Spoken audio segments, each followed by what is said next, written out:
सुंदर बा। जान लिया कि पहिल पहले उठी नाती पाई गयो धन्य होई गयो धन्य। अरे हां जीजी ई सब आपै सबके आशीर्वाद के फल हुए। का हबर की जीजी का हमारा नतिया हुए तो हरो सबका नाती हुए जीजी। अरे हां बहनी हां तो है ये बात है।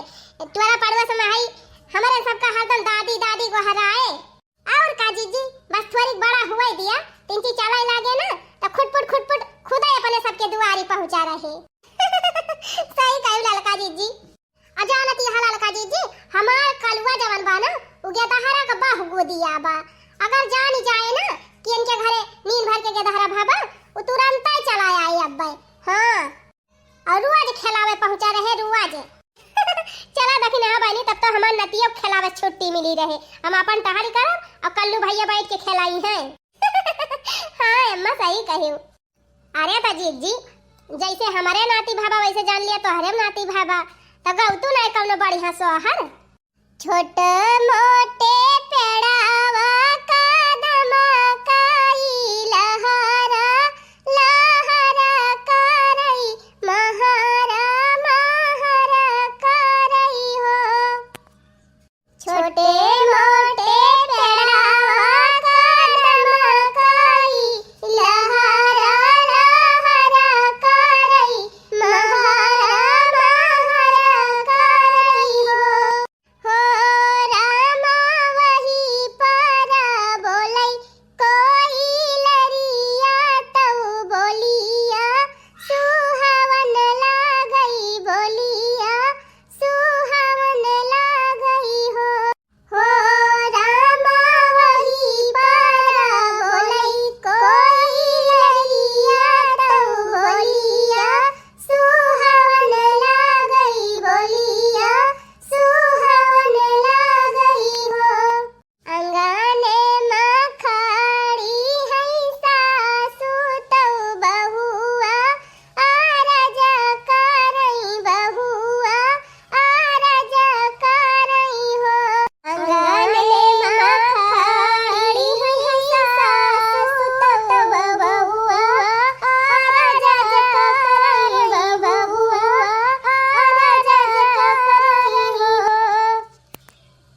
हो सासुरात सपन एका दिया क्यों जवन बड़ा सुंदर जवन बड़ा सुंदर हो। हो सासुरात सपन एका दिया क्यों जवन बड़ा सुंदर जवन बड़ा सुंदर हो। पहिला सपना सासु दिया खेतौ पहिला पहरा राती पहिले पहरा राती हो। पहिला सपना सासु दिया खेतौ पहिले पहरा राती पहिले पहरा राती हो।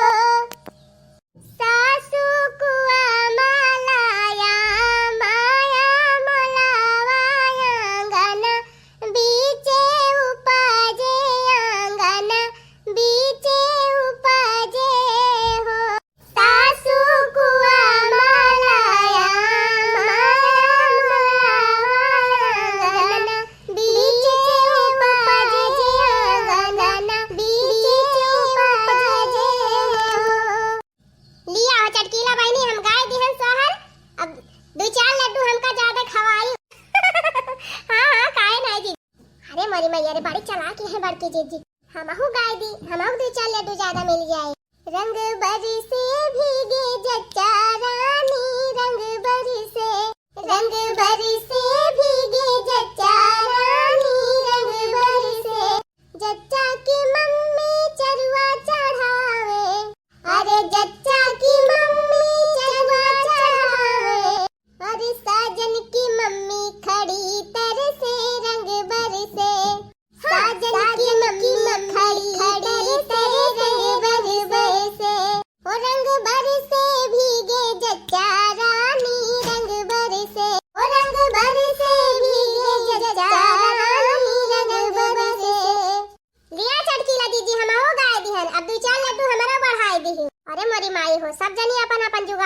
खाई ली का बहनी हम ही फिसद दी है का है बहनी हम एक ठो गाय दिए तने हम 4 लड्डू ज्यादा मिली जाए आखिर घर हमारे बूढ़ा है न 4 ठो लड़का है बूढ़ाऊ है मनहु सबका हिस्सा तो चाहिए ससुर से ननदिया वही लड़का बच्चा लइके आई लड़का बच्चा लइके आई हो ससुर से ननदिया वही लड़का बच्चा लइके आई लड़का बच्चा लइके आई रामा दुआरे पैबाई थे बीराना भैया बहिनी देखी खुश भए हो रामा दुआरे पैबाई थे बीराना भैया बहिनी देखी खुश भए हो धाना आई गई बहिनी हमारी भीतरा बाई थावाऊ हो धाना आई गई बहिनी हमारी